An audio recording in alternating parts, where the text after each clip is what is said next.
자, 사도행전 12장 7절 말씀 우리 힘차게 샤우팅합니다. 시작. 호련히 주의 사자가 나타나매 옥중에 광채가 빛나며 또 베드로의 옆구리를 쳐 깨워 이르되 급히 일어나라 하니 쇠사슬이 그 손에서 벗어지더라. 호련히 주의 사자가 나타나매 옥중에 광채가 빛나며 또 베드로의 옆구리를 쳐 깨워 이르되 급히 일어나라 하니 쇠사슬이 그 손에서 벗어지더라.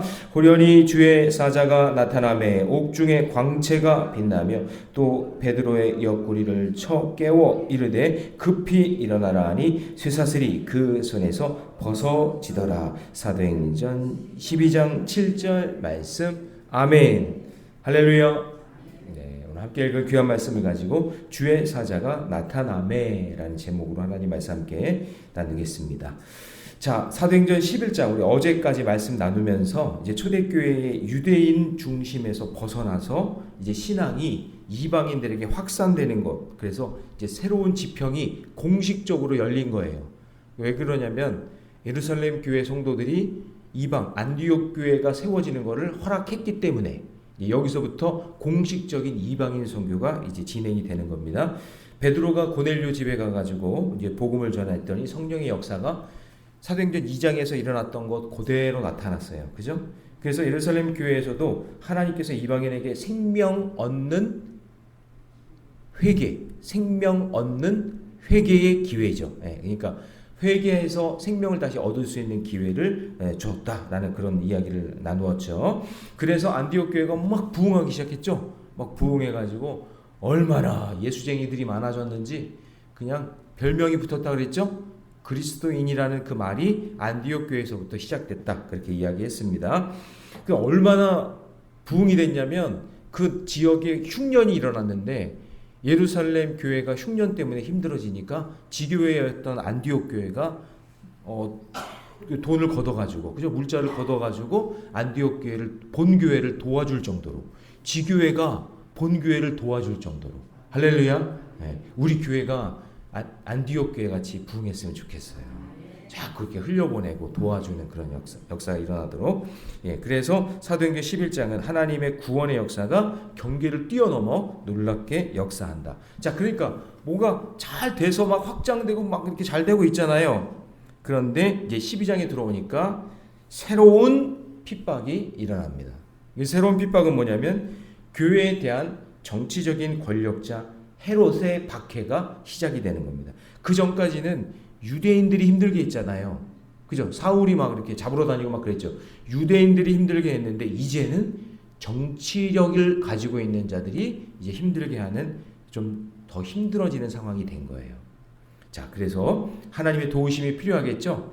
그래서 새로운 정치적 상황에서 새로운 환난을 당하는 교회를 보여주고 있지만 이 환난 속에서 있는 교회 성도들을 도우시는 하나님을 경험하게 된다라는 거예요. 그러니까 여러분 저를 따라해 봅시다. 산 넘어 산이다. 인생은 산 넘어 산이에요. 또 하나 넘어가면 또 산이야. 또 있어. 산 넘어 산이에요. 그러니까 여러분 그냥 그러려니 하셔야 돼. 놀래지도 말고 겁내지도 말고 그래 또 나왔냐? 이러면 돼요. 그래 내가 올 줄 알았다 너 나 또 만날 줄 알았다. 이렇게 해서 믿음의 길을 가야지. 아유, 목사님, 또 산이에요. 또 산이에요. 어떡해요. 그러지 마세요.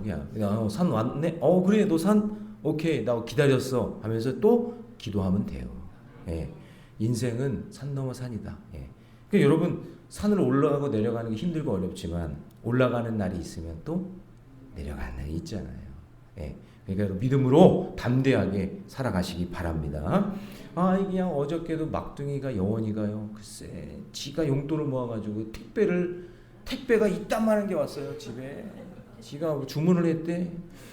그래가지고 뭔가 했더니 햄스터 집이 이만한 게 왔어요. 햄스터 집이. 집도 사람이 많아서 집도 좁은데 햄스터 집이 이딴만해요. 이 강대상만해. 그래가지고 내가 어떡하나 산 넘어 산이 또 왔어요. 근데 거기서 갈 수가 없잖아요.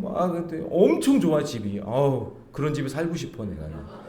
근데 그것도 다 조립해가지고 또 밤 늦게까지 또 있어가지고. 하여튼 그렇게 했어요. 산 넘어 산이 또 나와요. 어떻게 해야 될지, 이걸 또 어떻게 처리해야 될지. 햄스터가 생명이 2년이라는데 제 죽으면 어떻게 될지. 그래서 그 햄스터 이름을 두 가지로 졌대요. 첫 번째 이름이 LG. 제가 LG 팬이거든요. 야구. 그래서 LG라고 이름을 그렇게 지고, 또 얘가 또 저를 또 저가 너무 싫어하니까 저 들으라고 뭐라냐면 김영쥐 이렇게 해가지고 그 LG 아니 그러니까 그 햄스터 이름이 김영쥐예요. 김영쥐. 아 나 참 그래가지고 어떻게 해야 되나. 하여튼 기도하면서 지금 그거 다 조립하고 이렇게 하고 있는데, 하여튼 감당하기가 어려워요. 이걸 어떻게 감당해야 될지. 하여튼 막둥이. 아 주여, 막무가내요. 막둥이의 그 준말은 막무가내의 준말인 거 아시죠? 네, 막무가내예요. 자, 그래도 믿음으로 그걸 잘 해 나가야겠죠. 자, 어쨌든 자 이런 고난은 귀엽기는 하지. 예, 귀엽기는 하지만 그래도 여러분 인생에 산 넘어 산 고난이 올 때 기도의 자리를 꼭 지키셔야 됩니다. 자, 그러면 하나님의 그때 도우심을 경험해야 될 거 아니에요. 유대인들의 핍박이 아니라 이제 정치인들의 핍박이 노골적으로 나타나니까, 이때는 로마 정권 속에 있었으니까 그걸 어떻게 극복하는지 여러분, 그게 오늘 적용점이에요. 자, 첫 번째 먼저 이제 1절 같이 한번 읽어봐요. 1절 말씀 다 같이 시작. 그때에 헤롯 왕이 손을 들어 교회 중에서 몇 사람을 해하려 하여. 자, 여러분 헤롯에다가 동그라미를 쳐놔야 돼. 헤롯. 이게 이제 정치 세력의 대부분이에요. 여러분 장이 바뀔 때 일장이 굉장히 중요해요. 일장의 내용이 별거 아닌 것 같지만 되게 중요한 거예요. 아니면 그 상황과 환경을 이야기하는데 헤롯이라는 인물이 나타났다는 건 이게 정치적인 핍박이 있다, 그런 얘기예요. 자, 헤롯을 먼저 좀 알아볼까요? 이 사람은 로마 정권이 유대를 지배하는 틈에 에돔 출신이에요. 그러니까 이스라엘 출신이 아니라 에돔 출신이에요. 이방 사람이에요. 근데 이 사람이 로마 정권에 막 싸바싸바 해가지고 잘 보여서 이스라엘의 분봉왕으로 된 거예요. 그러니까 에돔 사람인데 로마가 쳐들어와가지고 그냥 로마의 지배권에 있으니까 그때 싸바싸바 잘 해가지고 이 이스라엘을 다스리는 분봉왕이 된 거예요. 그게 헤롯 대왕서부터 시작돼요. 헤롯 대왕, 예수님 당시에. 그러니까 여기서 나온 1절의 헤롯은 예수님 당시의 헤롯이 아니라 그 헤롯 대왕, 예수님 당시 헤롯 대왕의 손자예요. 그래서 헤롯 아그리파 1세라고 얘기해요. 그러니까 헤롯이라고 하니까 똑같은 헤롯이 아니에요.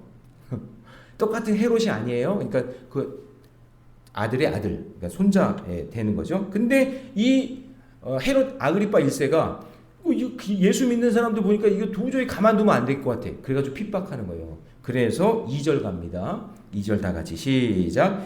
요한의 형제 야고보를 뭐로 죽여요? 칼로 아주 잔인하게 야고보를 죽여요. 그래서 그 사도 중에 첫 번째 순교자는 누구냐면 야고보예요. 평신도 중에 초대교회의 첫 번째 순교자는 스데반이지만 사도 중에 첫 번째 순교자는 야고보다. 자, 야고보는 어떤 성향이 있죠? 좀 이렇게 급진적이잖아요. 적극적이잖아요. 하여튼 그렇게 돼서 이제 죽게 됩니다. 자, 그 다음에 이제 베드로를 잡아 죽이자. 그래서 베드로를 어떻게 했냐? 자, 3절. 같이 있습니다. 3절 4절 시작. 유대인들이 이 일을 기뻐하는 것을 보고 베드로도 잡으려 할세 때는 무교절 기간이라. 4절 잡음에 옥에 가두어 군인 내식인 내패에 맡겨 지키고 6월절 후에 백성 앞에 끌려내고자 하더라. 6월절이 기간이기 때문에 사람을 죽일 수 없어요. 6월절에는. 그러니까 요 기간 딱 지나면 죽이려고 4명씩 내패 4, 16 군인들 그냥 계속 돌려가면서 베드로가 어떻게 될까 도망갈까봐 그냥 딱 지키고 있는 거예요. 자, 이런 상황 속에 있는 거예요. 그럴 때. 자, 5절이 또 중요합니다. 다 같이 시작. 이에 베드로는 옥에 갇혔고 교회는 그를 위하여 간절히 하나님께 기도하더라. 자, 여기 밑줄을 쳐야겠죠. 교회는 그를 위하여 간절히 하나님께 기도했다. 자, 교회 지도자잖아요. 베드로는 지금 현재 교회 지도자가 베드로예요. 그러니까 담임 목사가 붙잡혀간 거예요. 예. 여러분 저 붙잡혀가면 기도해 주실 거예요? 모르지 또 몰라. 근데 어쨌든 담임 목사가 붙잡혀간 거예요. 그러니까 성도들이 모여가지고 간절히 기도한 거예요. 그러니까 여러분 보세요. 유대인들의 핍박이 있어서도 기도하고 그 다음에 정치적인 핍박이 와도 기도하는 거예요. 여러분 여기 메시지 첫 번째 이게 뭐냐면 하나님의 도우심을 경험하려면 어떤 고난 속에서도 기도의 방향을 잡고 있어야 돼요. 그러니까 기도를 꼭 하고 있어야 된다는 얘기예요.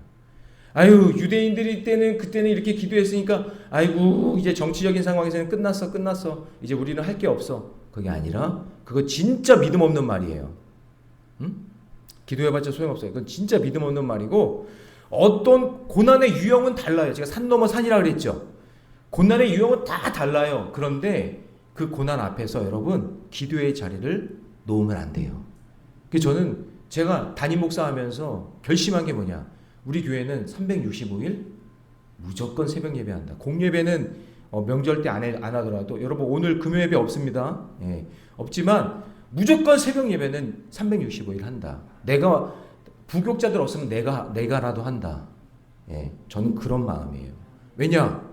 기도해야 되니까 깨어서 저도 제가 기도해야 되잖아요. 그러니까 해야 된다 그 얘기예요. 내가 못하면 부교육자라도 해야 되고 우리 성도들이라도 해야 되니까. 그래서 기도는 꼭 중요한 거예요. 어떤 고난이 와도 기도의 자리는 지키셔야 됩니다. 기도가 능력이에요. 그래서 여러분 그 동시에 특별한 환난이 왔다고 기도를 멈추거나 쉬면 안 돼요. 그래서 사무엘이 기도를 쉬는 죄를 범하지 않겠다 그렇게 얘기한 거예요. 그러니까 특별한 고난이 왔다면 특별한 기도의 능력을 경험하게 해주시겠다 이런 마음으로 기도하세요. 할렐루야. 예. 여러분 기도에 습관적으로 기도하든 뭐 날마다 기도하는 거는 마찬가지인데 이런 마음을 가지라고요. 나한테 특별한 산이 왔어. 특별한 고난이 왔어. 그러면 하나님께 기도하면 하나님이 특별한 응답을 주시고 특별히 역사해 주실 것이고 하나님이 놀라운 일들을 이루어 주실 것이다. 그런 믿음으로 기도하시라고요. 네. 그게 믿음의 사람이 가야 할 길이에요. 아니 성경에도 보면 똑같은 상황이 없어요. 야곱 보세요. 야곱 형 만나기 전에 천사와 그게 기도예요. 천사와 막 씨름하면서 기도하잖아요. 환도뼈 부러질 정도로. 그게 야곱의 기도예요. 히스기야는 어떻게 해요? 죽을 병 걸리니까 얼굴을 벽을 향해서 기도하잖아요. 똑같은 상황이 아니에요. 다니엘은요. 사자 굴 속에서 기도해요. 예수님은요. 십자가 지기 전에 기도하잖아요. 그러니까 상황은 다 달라. 똑같은 게 없어요. 비교하지도 마요. 아유 저분은 좋겠어. 아유 삶에 고난도 없고 저렇게 잘 먹고 잘 사니 좋아. 그런 말 하지도 마세요. 사람은 다 고난이 있어요. 응? 자, 저를 따라해 봅시다. 고통 총량의 법칙. 예, 또 한 가지 있어요. 지랄 총량의 법칙. 그게 다 있어요. 우리 영원이가 지금 그렇게 햄스터 집을 이렇게 큰 거를 사와가지고 막 조립해달라고 하는 거는 지금 지랄 총량의 법칙을 채우고 있는 거예요. 고난도 마찬가지. 그러니까 누구랑 비교할 게 없어요. 하나님, 저는 그냥 꾸준히 기도합니다. 이 고난이 와도 기도하고 저 고난이 와도 기도하고 저는 변함없습니다. 기도하는 사람이 이기는 거예요. 무슨 말씀인지 아시겠죠? 그러니까 기도하잖아요. 제가 아는 몽결 선교사 여러분 오늘 출근 안 하죠? 네. 자, 자, 여러분 제 친구 몽골 선교사가 학교에서부터 이게 다리에 장애가 있어요. 그래가지고 얼굴도 멀쩡하게 생겼는데 다리가 이렇게 자꾸 옷자로 휘어. 옷자로 휘고 막 근육이 없어지고 하는 그런 특이한 그런 병을 걸렸어요. 그래가지고 이게 기도 제목인데 너무 안타까운 거지 동기들이. 그런데 어떻게 여자를 만나가지고 결혼까지 하게 됐어요. 하나님 은혜죠. 그런데 세브란스에서 이거를 고칠 수 있다. 세브란스도 내가 기억하는데 이걸 고칠 수 있다라는 그게 돼가지고 진단을 받고 했는데 병원비가 만만치 않은 거야. 이게 병원비가 엄청 들어가는 거예요. 근데 이 친구 제가 아는데 돈이 없는 친구거든요. 그래가지고 그 얘기를 듣고 너무나 충격받고 힘들어서 할 방법이 없어서 그 세브란스 병원 그 진료실 앞에서 두 부부가 무릎 꿇고 간절히 그냥 기도했대요. 울면서. 하나님 어떡합니까? 좀 도와주세요 하나님. 막 울면서 기도하고 있는데 그때 마침 광림교회 김선도 목사님이 거길 병원 신방 왔다가 거길 지나가고 있었어. 그래 이 두 부부가 막 끌어안고 막 간절히 울고 있으니까 도대체 무슨 일이 일어난 건지 사촌형을 물었겠죠. 그래가지고 그 얘기를 듣고요. 그 수술비를 다 대줬어. 아니 거기 지나다가 그냥 기도하고 있는데 그냥 뭐 누가 대주는 게 아니라 그냥 울면서 그냥 기도하고 있는데 마침 거기 김선도 목사님이 거기 지나갈 게 뭐야. 그래서 광림교회 파송선교사가 돼서 몽골에 가 있어요 지금. 저번에 몽골 갔을 때 만나고 왔는데 다리가 멀쩡해요. 수술하고 고쳐져가지고. 그러니까 어떤 상황이든지 기도를 하라는 얘기예요. 아니 어떤 역사가 일어날지 몰라. 제가 특별한 고난이 오면 뭐라고요? 특별한 응답이 있을 거라고 그랬죠. 예. 그러니까 그런 상황이든 어떤 상황이든 기도할 때 하나님이 역사해 주실 줄 믿습니다. 그런 기도의 용사가 되세요. 그냥 뭐 응답하고 뭐 할 때는 막 기도한다고 하다가 갑자기 뭐 문제 터지면은 기도도 안 하고 그냥 뭐 하나님 안 계신 것 같다고 그러고 막 그러지 말고 특별한 상황이면 특별한 응답을 주실 거니까 기도하시는 저와 여러분 되시기를 주님의 이름으로 축원합니다.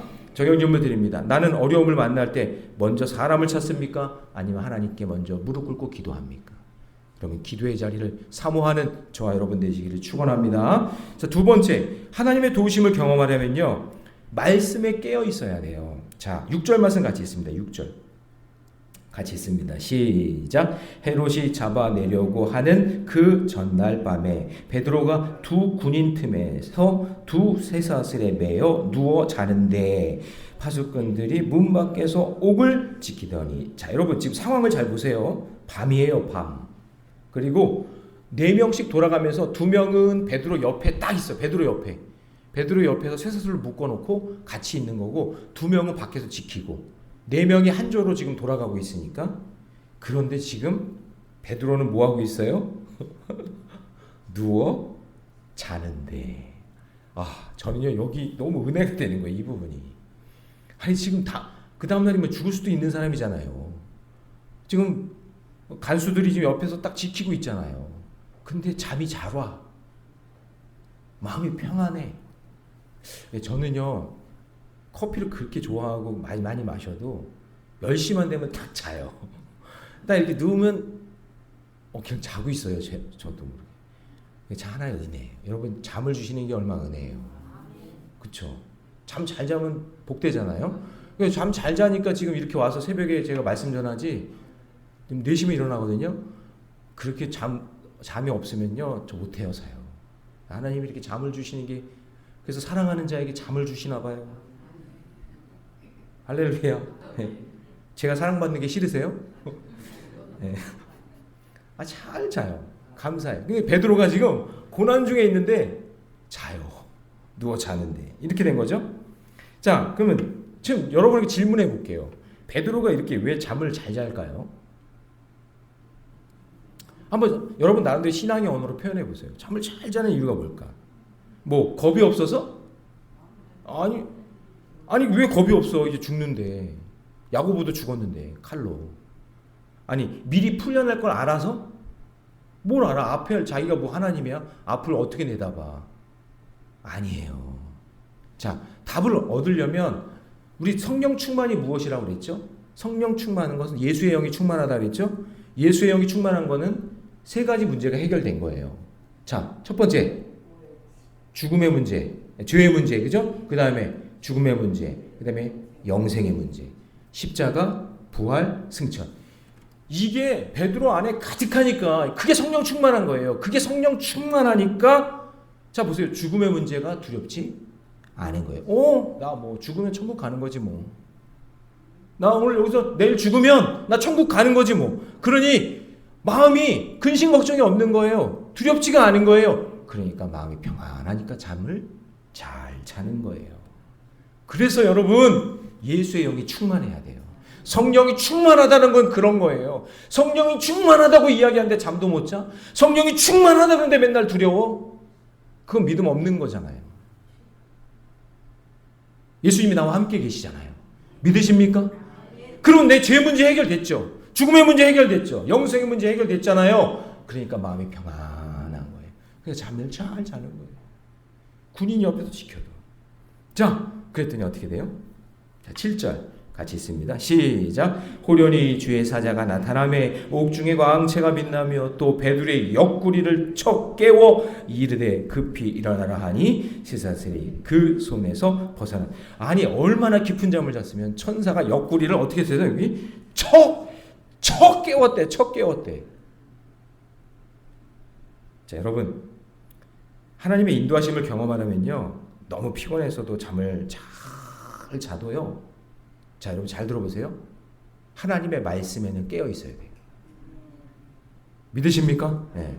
베드로가 깊이 자는데 천사의 음성, 하나님의 음성을 들어요. 여러분 천사는 하나님이 부리는 영이죠. 그러니까 그를 통해서 천사를 통해서 말씀하시잖아요. 베드로는 딴 거는 모르지만 천사의 말에 대해서 하나님의 말씀에 대해서는 깨어 있는 거예요.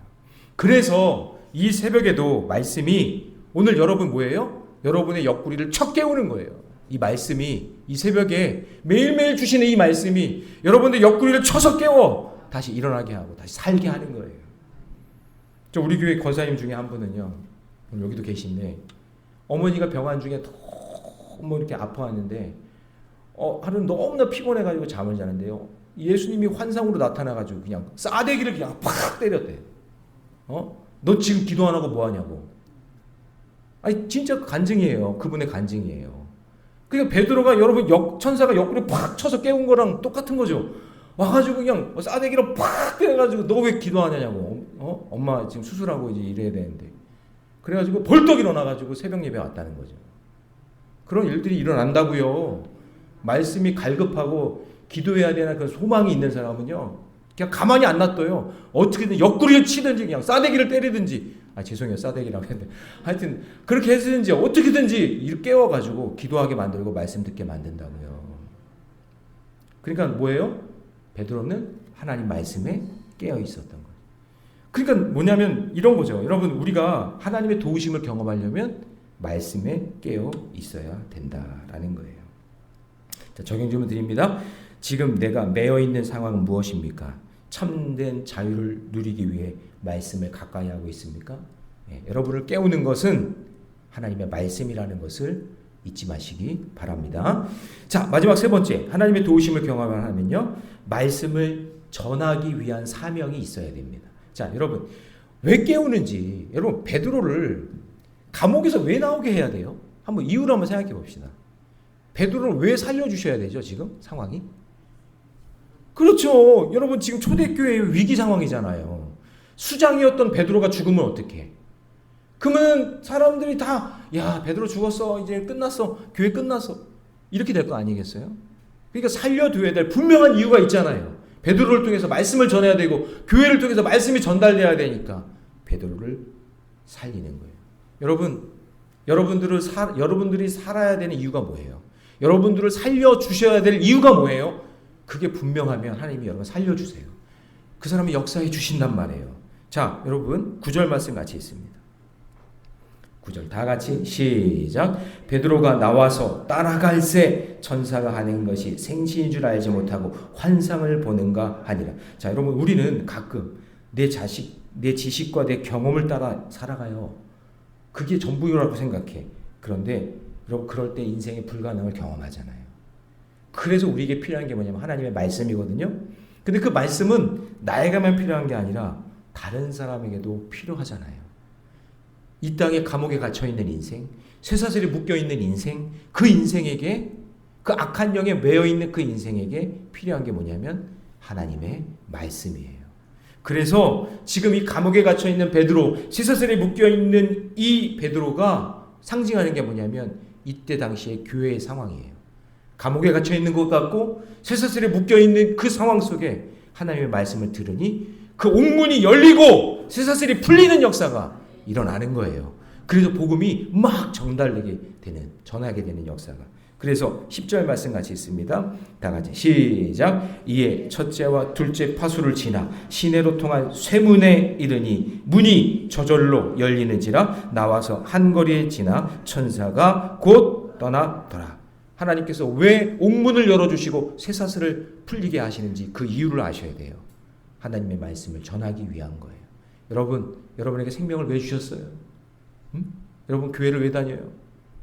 무엇 때문에 내가 이렇게 숨쉬고 있나요? 내 잘 먹고 잘 살려고요? 아니에요.